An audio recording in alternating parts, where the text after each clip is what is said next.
Buenos dias, señor y señorita. Y químico, ¿sí? Hi. Sí. Hi. Hey, this is Senor Bergman.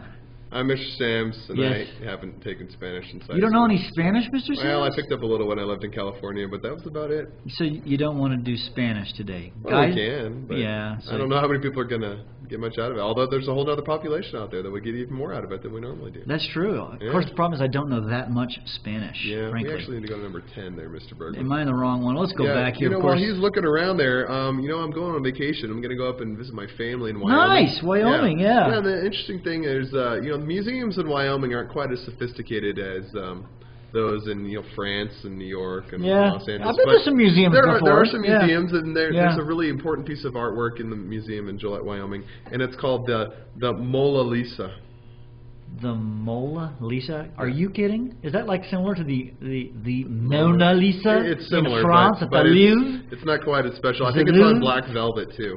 Oh, I see. Yeah, it's up in the You know, I'm Wyoming going on Museum. vacation too. Oh, And yeah? I'm thinking about going to Japan. Really? Yeah, because I wanted to take in some sumo wrestling. Oh, That's good. Yeah. Sumo, you get it? You know, I am going north. Lady, though. did you get that sumo? I know it's so Yeah. slow for you. I know. Okay, you got it. I'm heading north. And, North? Okay. To Wyoming, you know, further north than Colorado. Yeah, that is and north. if I keep on going, if I just kept going, I might run into a molar bear. Oh, a molar bear! They're the most dangerous of them all because I think there's 6.02 times 10 to the 23rd of them, aren't there? I think so. They Yeah. they come in large packs. So yeah, that's This is indeed. actually 15.2B, guys. Just Oh so you yes, know. not A. Yeah, this is the B, second part. The second We're gonna part. So we're going to dive into this cranking and out find some question problems number for you. 10. I had 11, so we want to go to number 10. Well, where we were at, ladies and gentlemen, is we finished, I think, through example 9, and today we're going to do 10, 11, and 12, or something like that. So, again, we're going to solve a bunch of problems, then we're going to get conceptual on you. Mm-hmm. So the math is going to go away in just a bit here, but we do have to do this. We have a strong acid, strong base. Oh, we have a beaker! We've got the big beaker. That is my beaker. Yes. And what have I got in the beaker? I've got... 20 milliliters of methyl. I have CH3NH2. That is a weak base. That is a weak base, okay. And I have nitric acid. Yeah, Nitric acid, how do I write that? That's H+. H positive and NO3 minus nitrate. because it is a strong acid. And of course, the only things that matter is the weak base and the strong acid. We don't The care about nitrate nitrate. don't care. Ever. So, and that's a strong acid. So we write the acid with the base. So let's start with the acid. The acid is H positive. I'm going to react it with C. It's CH3NH2. CH3NH2. And that makes his partner CH3NH3 positive. So now we're going to do the BCA table. Now to do this, of course, we're going to do M times V Yep. equals moles. We're going to use millimoles. We love millimoles. Mm-hmm. And so when you take 20 times 0.2 and 10 times 0.2, so what do we got for You the got 4 hydrogen? millimoles of the base. Sorry. So 4.0 here. And 2 millimoles of the acid. Okay, and then of the CH3, 0. that'd be none, right? Yeah. So that'd be minus 2. Yep. Minus 2, plus 2, 2, 2, and 0. Kind of went backwards, I know, sorry. But what have I got here, Mr. Sams? Hey, I think we have a buffer. I have this, and I have this, and these are partners! And look at that. They're equal quantities of both. And actually, that's an interesting an point. ideal buffer, and that, it does So make the something pH very interesting. equals the pKa plus the log. Now, actually, let's do this. The log of what? 2 over 2. And 2 over 2, of course, is 1. And the log of 1, ladies and gentlemen, you should memorize at some stage. It's very simple. Is 0. So in this case, the pH will be equal to the pKa. Now, I think we have to find the Ka because this is the base one, isn't we it? have a Kb for The methylamine. Kb of CH3NH2 we find in our textbook. Yep. And that is what? It's 4.38 times 10 to the negative 4. 4.38, 10 to the minus 4. So you take the negative log of that.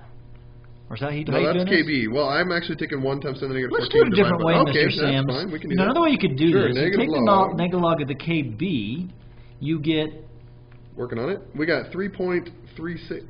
and this is actually called what? The pKb. B, yes. So if you also, you may not know this, you can say the pKb, if I can write, plus the pKa, I'm not writing that very well, is equal to 14. So if I just take 14 minus 3.36, I get 11 and some change. So the 10.64. Ka equals 10.64. And in our problem, the pH equaled the pKa, so the answer is 10.64. All right. Now, you could also just do the 10 to the minus 14th. There's a lot of ways to kind of manipulate this. We just thought we'd show you a different method this time. Okay, we have another beaker. I'll make it a box here. Down there, this Mr. Mo. Okay, sorry. We have methylamine, CH3, NH2, and we have nitric acid. Again, that's a big it's the same. Yeah, it's a very big beaker. And who's going to get together? Well, it's the same guys. This is the same reaction, except in this case, we're going to have a special case. You're going to see that. So it's the exact same reaction we just did a minute ago. CH3, NH2, plus hydrogen makes CH3, NH3 positive. If we do our BCA, I think it's 4 and 4. It is 4 and 4. This is 4.0 and 4.0 when you do the M times V equals moles. So minus 4, 0, minus 4, 0, yeah. Plus 4, 4. Now, we of course have a buffered solution because we have this and... Oh, we don't. Yeah. No buffers.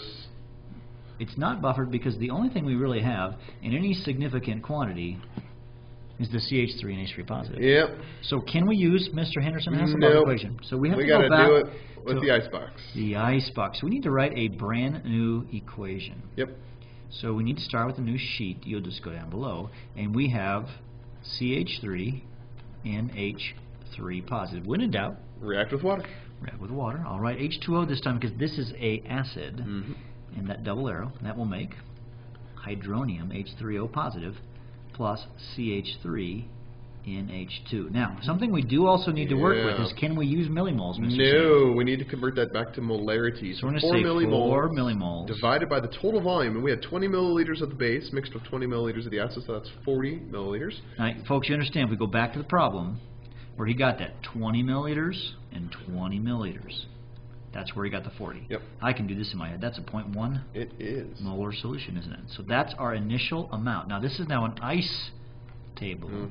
So this is 0.1000. This would be the minus x thing. We've done this before.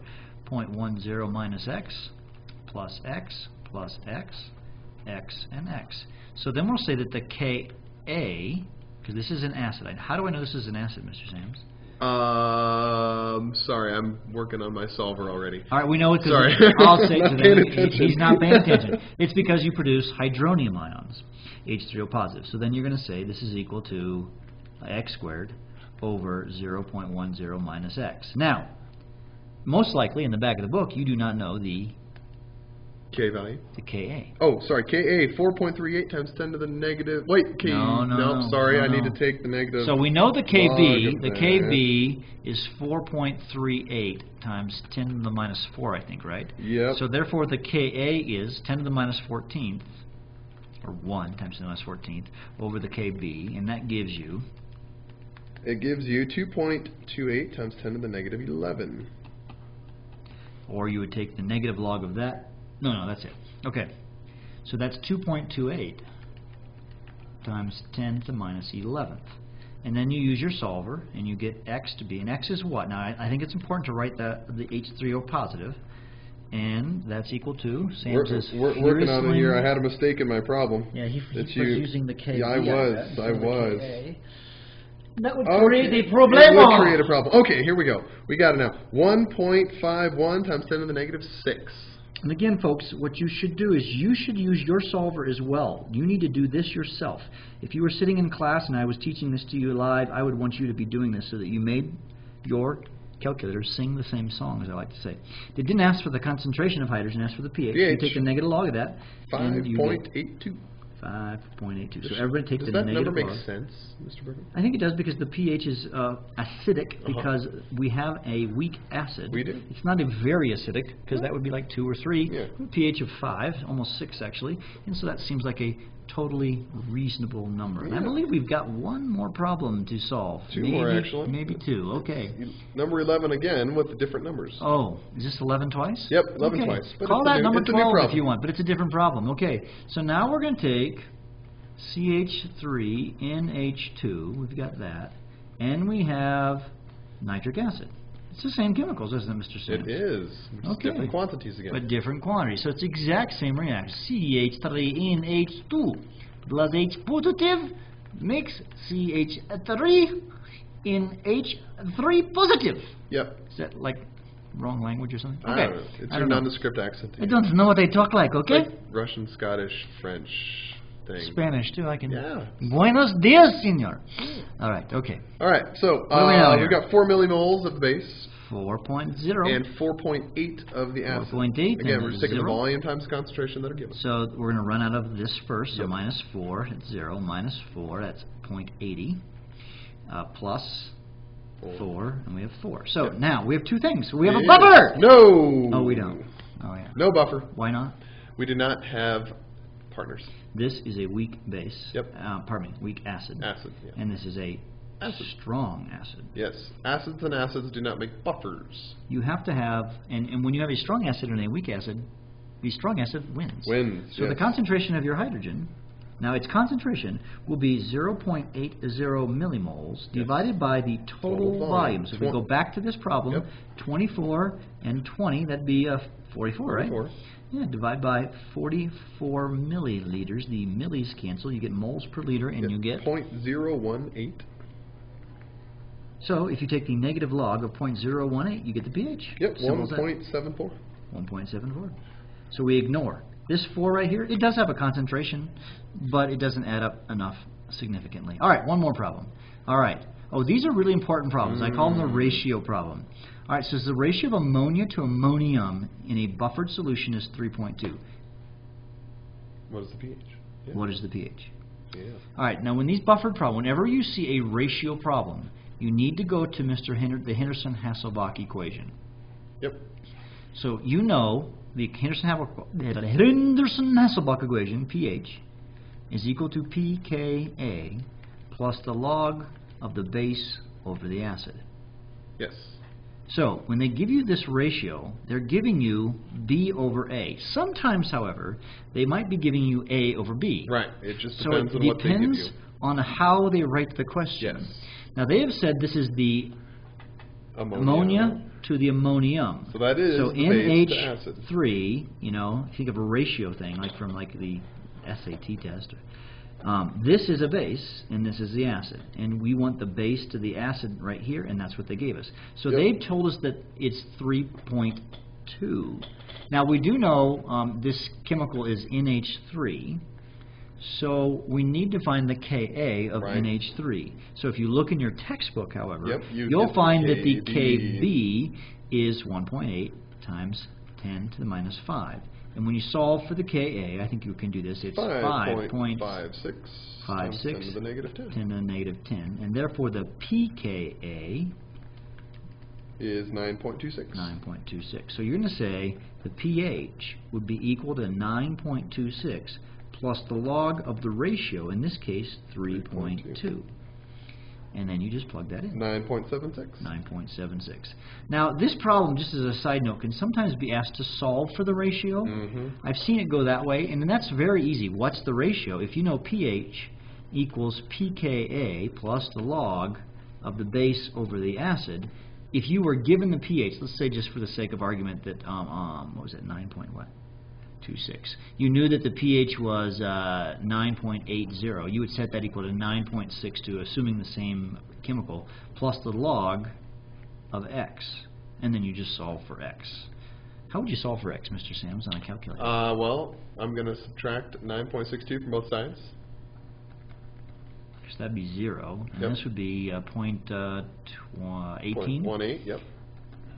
So if it's 0.18 equals log of x, how would you solve for x? 10 to the 0.18 power, and then 10 to the log x, and then log x goes away, so it's just x. Yeah, 10 to the log of x is equal to x. Right. So what is that, by the way? 10 to the 0.18? That's a good question.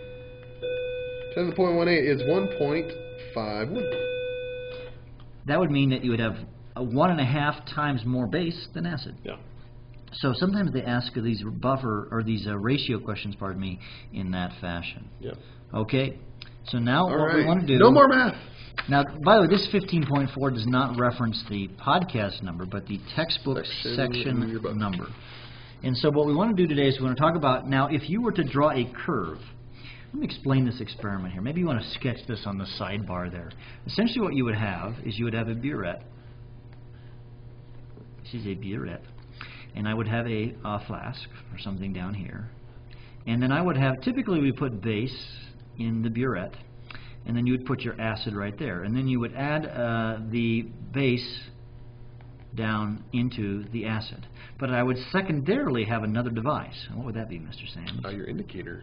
No. Oh, pH meter. This would be hooked up to a pH meter.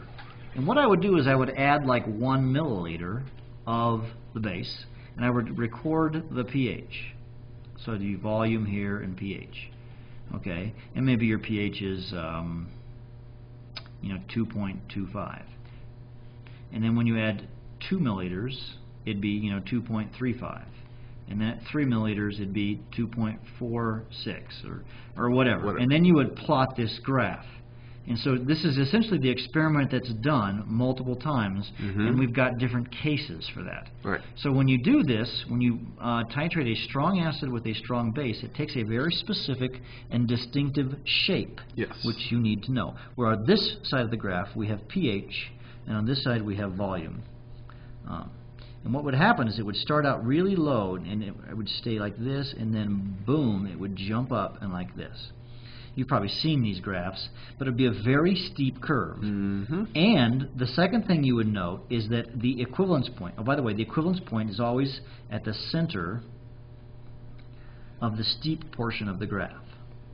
And this pH, if you have a strong acid and a strong base, the pH at the equivalent point would always be 7. Yes. And it would be very, very steep. So you could kind of sketch this. Now we want to contrast that with other instances and other cases. What if I had a strong base and a strong acid? Yeah, the only difference here is that instead of it looking like an S, it's going to look like an upside down S, because we're starting with a high pH and going to a low instead of low going to a high. But this equivalence point is still going to be at 7 because it's a strong and a strong. Yeah, so you're adding the acid here in this case, where in the previous case you were adding the strong base. Okay? Now it takes on a different kind of a shape when we have a weak acid with a strong base. It's actually a similar shape, but there's something distinctively different about it. What's going to happen is it's going to start, because since it's a weak base, pardon me, a weak acid, its pH is not going to start down low down here, but it's going to start higher because it is a weaker base. And it's going to do a kind of a curve like this. And it's very similar, but I want you to notice, what are some distinct differences about this one, Mr. Sanders? Well, first of all, down at the lower left part of that S, you get kind of a relatively flat area, and that's called the buffered region, if you want to talk about that. This is the buffered region. It's where it's buffered. Right. Because as you add a base to a weak acid, you start to create the conjugate, and you create a buffer. That's correct. At that point. Okay, the steep part, right in there, that pH is not going to be at 7. We still want to look for the middle part of the steep portion, but it's going to be a pH greater than 7. Like 9, 10, 8, something. Yeah. It's going to have a, so at the equivalent, now why does it have a pH higher than 7 at the equivalence point? At the equivalence point, all of the weak acid has been turned into its conjugate, which means we have a weak base present. We have the conjugate base only there. There's only conjugate base. There's no weak acid, there's no strong base. At the equivalence point, we only have the conjugate base. So, well, what happened, this would be at the equivalence point. So if I had like 5 millimoles of this and 5 of this, -5, -5, 0, 0, and this would be 0 plus 5, and you would have 5. Right. What you actually have, folks, is the A negative. So what's present here, I'm just, some ion negative, and that is the A negative is the conjugate base of the weak acid HA, and since it is a base, it has a pH greater than 7. Right. All right. So if you really want to realize that, A negative plus water, double arrow, this is the equilibrium, would make HA plus OH minus. So if you have OHs, of the OHs that makes it a base. Yep. And so that's an important thing to understand, is that the pH will be greater than 7. And a great AP question is sketch the graph at the equivalence point. Yes, and if you get the pH at 7, that would be a strong acid, strong base, like our previous example, or actually 2 examples ago. But in this case, you've got to draw it so it's a little bit higher. Yep. It would look a little bit different, however, if you did a strong acid. Strong acid, weak acid. Oh yeah, let's draw them together on the same graph.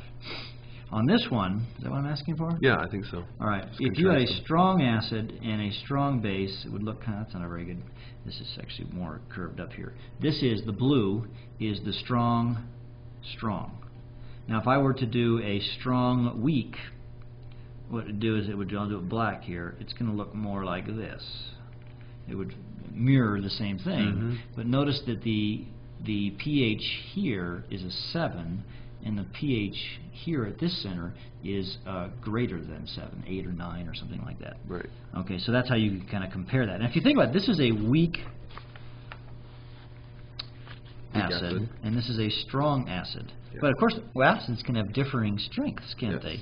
I mean, you can have a weak acid, and you could have a weaker acid, right. And so what would that would look like? And actually, here's a graph. You've already got this printed up. But if you look at this one right here, this is kind of a way to do it. If you have a strong acid, you can see the strong acid one. And then as they get weaker, you can see how the curves are affected. And an interesting thing is the number of milliliters of base required to titrate them will always be the same. Yeah, assuming they have the same molarities. Right. Yeah. But the pH at the equivalence point, at the center of the steep part, goes up the weaker the acid.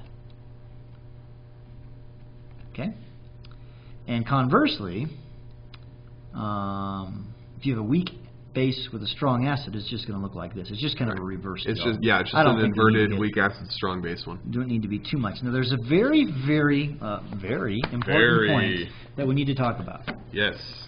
And that is a very cool point. If you are trying to find the Ka of an acid, you can do it by doing this titration. So we could go back and do this experiment that we just talked about, and I would collect lots of data. You know, and actually, you're going to do this lab, and if you're out in internet land and you're in chemistry class, if you don't do this lab, then your teacher needs to.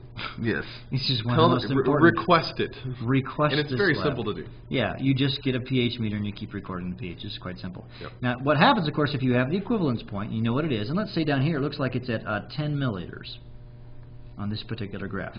The equivalence point would happen. Actually, this is the equivalence point. Right. Then you always look for what? Halfway to the equivalence point. Half the equivalence point. And when you go to half the equivalence point, so it's 10, this would be at 5. You would go to 5 and find out that. And then you come across to this point and you find the pH. And something very important that we're going to say, write this down, very important. Yes. pH is equal to the pKa at half the equivalence point. Yes. So if you know the pH at half of the volume of the equivalence point, you can find the pKa. And if you know the pKa, you go 10 to the negative pKa, and that equals the Ka. Now the reason this works is Mr. Shown with Henderson-Hasselbalch. Yeah, Henderson-Hasselbalch equation. pH is equal to pKa plus the log of the base over the acid. Right. And now, when you're at the equivalence point, you've added enough to neutralize all of it, but if you're halfway to the equivalence point, half of your weak acid has been neutralized, and half of that weak acid has become its conjugate. So half of it is base, and half of it is acid. Let me show you that. This would be like 5 and 5. You've added equal moles, equal amounts, minus 5, minus 5. This is the BCA deal. 0. No, wait a second, I did this right. At half, you've added half. This would be minus 2.5, right? Yes. So you got to change the Hold OH. on. I didn't do this right. I'm sorry, guys.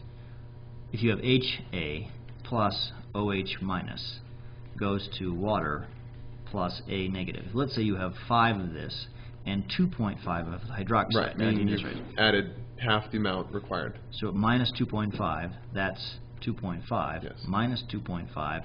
0.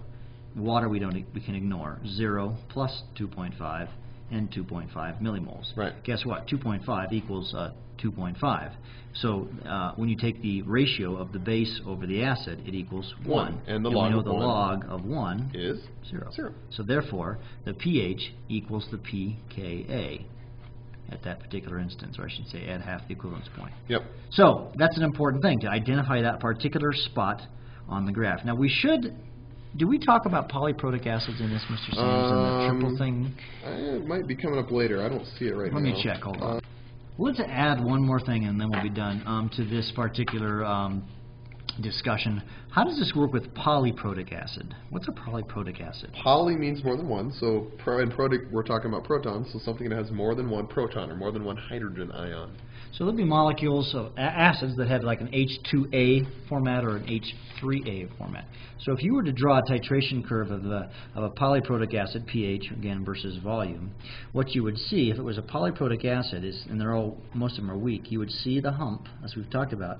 But guess what? You get another one. Second hump. Actually, that'll be more flat probably. Okay, now what you would have essentially, this would be what this is called, this first point. Let me black it, I think. This is called the first equivalence point, and then the center of the second steep portion is called the second equivalence point. And actually, at half of this, if you found this particular volume and it was at say 20, if you came back here to 10, then the pH right here would be equal to the pKa1. Yep. Remember, there's an A1 and an A2.